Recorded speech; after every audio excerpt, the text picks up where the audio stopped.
Hey guys, welcome to your collective twin flame reading.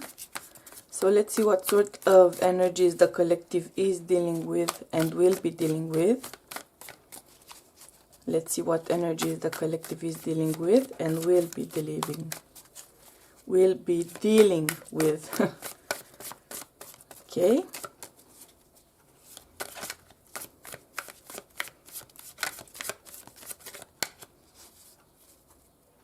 Let's see. Okay.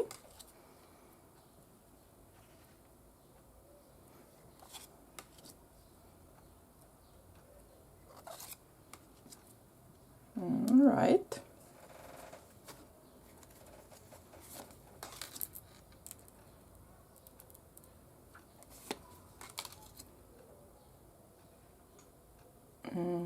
Okay.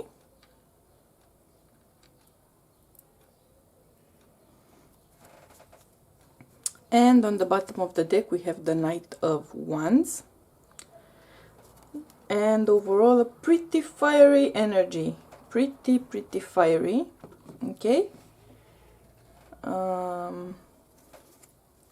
Interestingly, after the shuffle, the initial shuffle on the bottom of the mini deck, we also have the Knight of Wands. Okay. But let's do the shuffle for the clarifiers. Let's see the clarifiers before we dive in. Okay, promising, a lot of stuttering so far. So we may be dealing with some communicational issues. In the collective I am tapping in right now. Okay.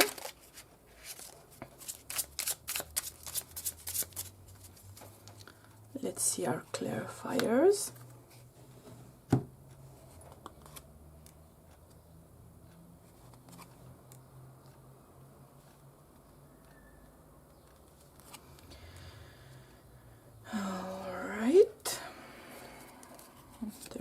Of them.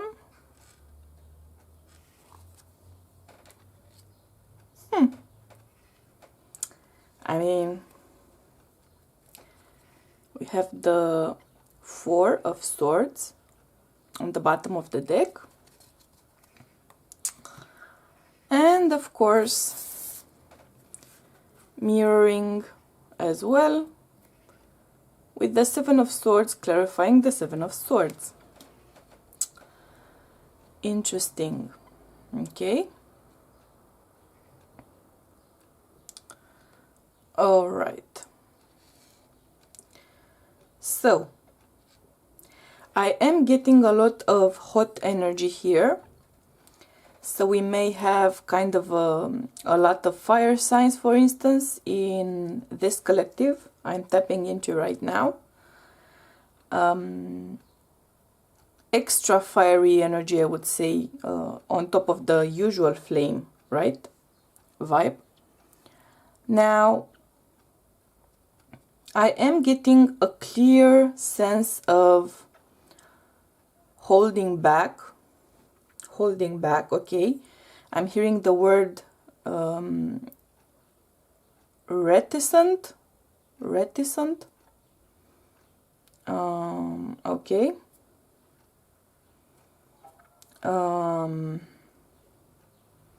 Which doesn't exactly mean the same as hesitating, but it's kind of there, right? So being unsure about something, reticent, okay?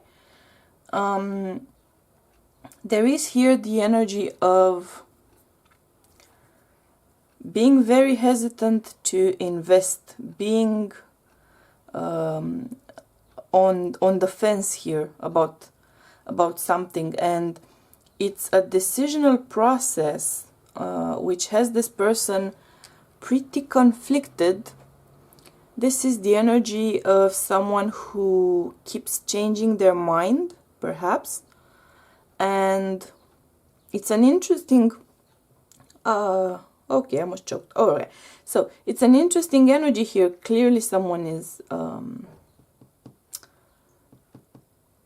not so keen on the message getting across, which only means, of course, that we are going to persevere, Okay?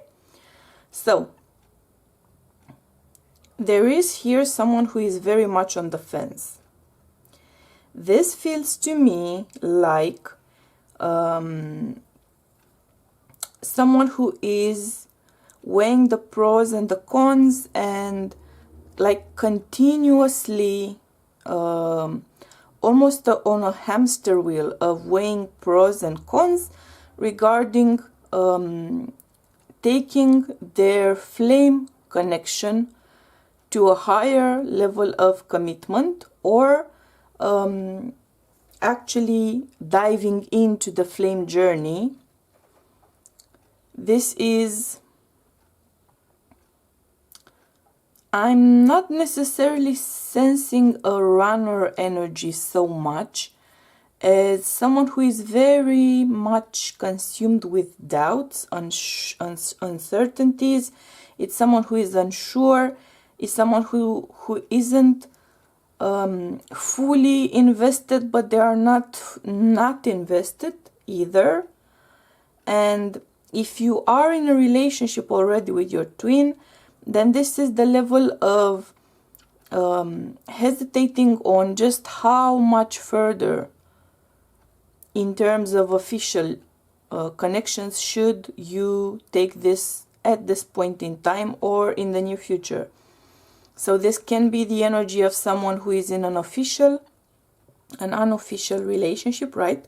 And wondering if they should be making it official, if they should be getting engaged, if they should be getting married, if they should be moving in together. That's one side of it. The other side of it is the energy of actually hesitating and debating and continuously processing the various possibilities, opportunities, and potential risks, I will say, of investing into the twin flame journey. So it's not that someone is running from their twin as much as they are not sure how much they should truly invest themselves into the journey. And it's a continuous process of trying to come up with an answer, trying to come up with a solution that feels right. At the same time, I do feel that this person actually is having issues, this energy, this person, they're actually having issues with processing the information that is coming up from their subconscious into their conscious mind. So this is a person who at the spirit level, at the soul level, they are very connected to their twin, okay? They are very invested in their twin flame bond on a soul level. They could be very invested on an emotional level, on a mental level as well. But there is a part of them, that level of conscious awareness, that level of making conscious progress for the journey, which they are grappling with. They feel called to do it, so they are quite along on the way, right? And yet they're grappling with it. They cannot surrender to what their soul is calling them to do, and at the same time they cannot escape what their soul is calling them to do. It's not that they're running, which is an interesting kind of energy, because usually twin energy feels like someone is either going towards it or running away from it, right? It's kind of a either or. In this case, it's not that they're running, it's sort of like they're stuck in place. They feel the urge to move forward, they feel the urge to get closer, and for some reason they cannot invest in that, which is an interesting kind of an energy. It's a conundrum, right? It's someone who is dealing with a conundrum. The positive, of course I'm gonna cough, the positive aspect is that this person is not actively rejecting neither the journey nor their twin. So this person, this twin, is not rejecting anything. At the same time, they're kind of frozen in place and debating whether they should be making progress or not. And they are in that debating energy for a while.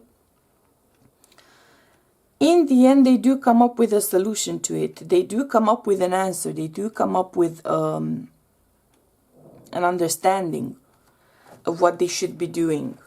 It just takes some grappling time, if you will, right?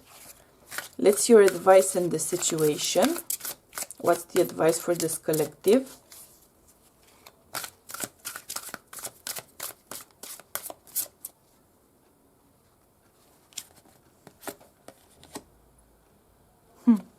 Okay.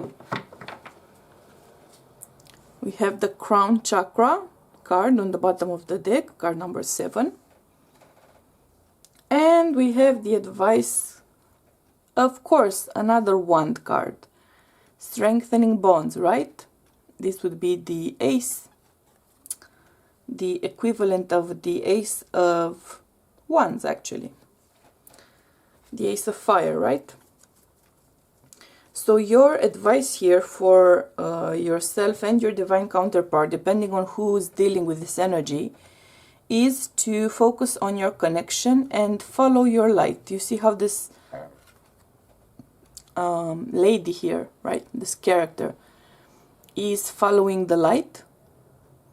This is following the messages, the guidance, the impulses that your higher self is actually sending you, right? Because we do have the light here coming down via trees, right? So this is the level of following your soul's guidance, both of you, right? So both twins in this dynamic. Because the best thing you can do if you are yourself hesitating about it, then of course you need to pray about it, you need to meditate about it, you need to commune with spirit, with ancestors, with guardian angels. Whichever spiritual practice calls to you, you should be doing more of that. Because it feels like a spiritual crossroads in a sense. And there's no question that this twin doesn't love their counterpart, because they do. They are aware of the twin flame journey, which is awesome, right? So this is not an unaware energy. But they're still hesitating. They're still debating. They're still grappling. That's the word that keeps coming up. Grappling with going forward. So by focusing on your bond, by focusing on your soul bond, you magnetize your twin towards you, if this is your counterpart dealing with it. And if you are in the situation yourself, I suggest diving deeper into your spiritual guidance and support, and connecting to your higher self more, because that's going to help you support your authentic decisions. And your decision, I'm going to give you a little bit of a spoiler alert here, because we do have the solutions coming up. So the decision is going to be to make progress with your twin flame journey. So that's a little bit of a spoiler alert, right? But in order to get there truly authentically, then focus on your soul bond to magnetize your twin towards you, and focus on your spirituality. And that's going to strengthen your bond, and it's going to end up guiding you towards your destined path, right? So I'm going to look further into these energies in the extended. I hope you're gonna join me for that. We're gonna look into these energies for the feminine and the masculine separately, and get some advice for both sides. I hope you're gonna join me there. If you're not, then I'm sending you my highest vibes of unconditional love, and we'll be seeing each other soon. Okay, bye.